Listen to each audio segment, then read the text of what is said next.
साल 2007 में विकासखंड जखोली के पांजाणा गांव को कुदरत ने ऐसे जख्म दिए जिसने ग्रामीणों को आज भी मौत के साए में जीने के लिए मजबूर कर दिया है।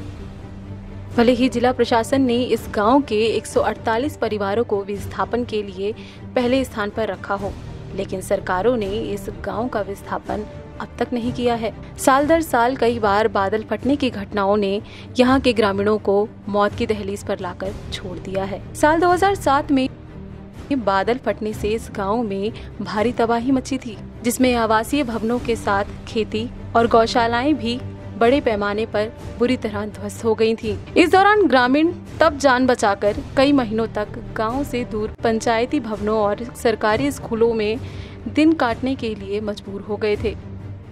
हालांकि गांव में व्यापक तबाही होने के बावजूद भी जिला प्रशासन और सरकारों ने ग्रामीणों की कोई सुध नहीं ली थी। जैसे तैसे ग्रामीण उभर ही रहे थे, लेकिन इस गांव की खुशहाली कुदरत को रास न आई और साल 2012 में दोबारा बरसात की काली रात फिर काल बनकर पांजाणा के ग्रामीणों पर बरस पड़ी और जो रही सही कसर बाकी रह गई थी वो 2013 की आपदा में पूरी हो गई, जिसने पूरे गांव का भूगोल ही बदल दिया। तबार बेटन बनाम तत बग छ अब वे भी कति बग तो बन बोली सदान से बार मिली कभी नहीं के नुकसान सारी जमीन भी बगीच कोड़ा बाड़ो भी खदर से यखमो कभी बरसात में हम यखमो नहीं रहना, कभी हम रहना भी नहीं चाहिए यखमो।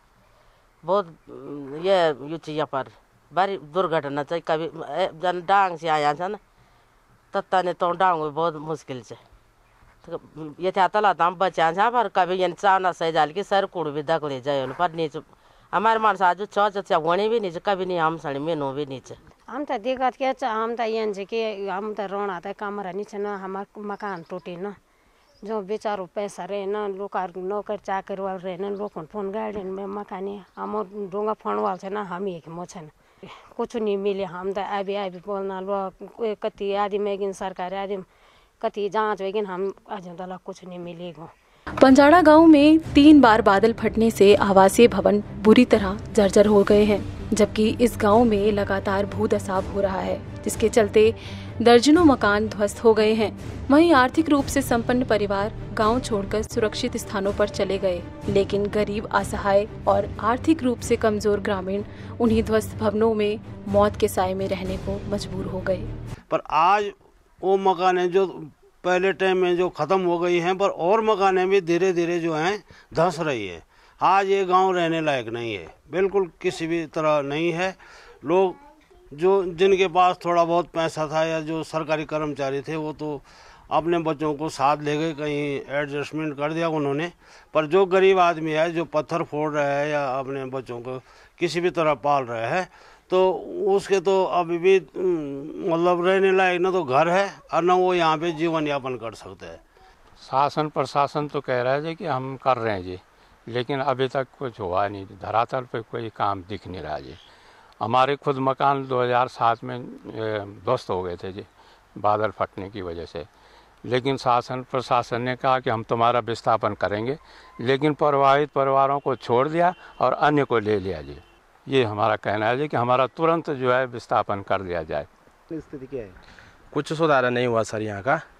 यहाँ तो ऐसे ही लोग आ रहे हैं जा रहे हैं, लेकिन कई बार मतलब वो लोग यहाँ पे मतलब सब लोग परेशान है कि पूरे गांव वाले खेती बाड़ी सब चले गए। कुछ जो पैसे वाले हैं वो तो बाहर चले गए, जो बिना पैसे वाले हैं वो यहीं हैं। अब क्या करें, लेकिन जब बरसात के टाइम पे तो यहाँ पे रहना बहुत भारी पड़ जाता है। स्कूल में चले जाते हैं, इधर वाले इंटर कॉलेज में जाते हैं, यहाँ वाले बेसिक प्राइमरी में चले जाते हैं। ऐसे मतलब थोड़ा हिल मिल के रहते हैं और क्या करना है, फिर चारा और कुछ नहीं है।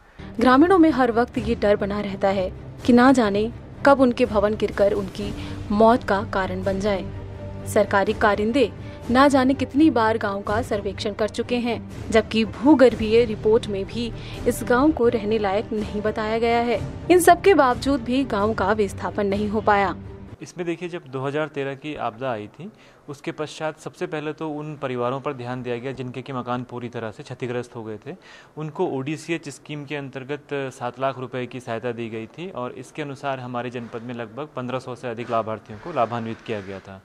इसके बाद अगर गांव के विस्थापन की बात करें तो हमारे जनपद से लगभग 20 से अधिक गांव, लगभग 24 गांव के 400 कुछ परिवार हैं जिनको कि विस्थापित किया जाना था। स्टेप वाइज हम लोग रिहेबिलिटेशन कर रहे हैं। पहले कुछ परिवारों को कर दिया गया है, फिर प्राथमिकता के आधार पर और परिवारों को भी शासन से मदद दी जाएगी, लेकिन इस पर कार्यवाही गतिमान है। और इस बीच अगर कोई ऐसा केस और आता है कि गाँव विस्थापित करना पड़ सकता है तो उस केस में हम लोग राजस्व विभाग से कार्यवाही करेंगे और उसको शासन को हम लोग प्रेषित करेंगे। आपदा की दृष्टि से भले ही जनपद रुद्रप्रयाग अति संवेदनशील हो, लेकिन प्रभावित ग्रामीणों के विस्थापन को लेकर प्रशासन फिसड्डी साबित हुआ है। पूरे जनपद में 472 परिवारों का विस्थापन होना था, लेकिन सालों बाद भी सिर्फ 56 परिवारों का ही विस्थापन हो सका है। ऐसे में विस्थापन को लेकर शासन प्रशासन की कछुआ चाल आपदा पीड़ितों का दर्द और बढ़ा रही है। संवाद 365 के लिए रुद्रप्रयाग से कुलदीप राणा की रिपोर्ट।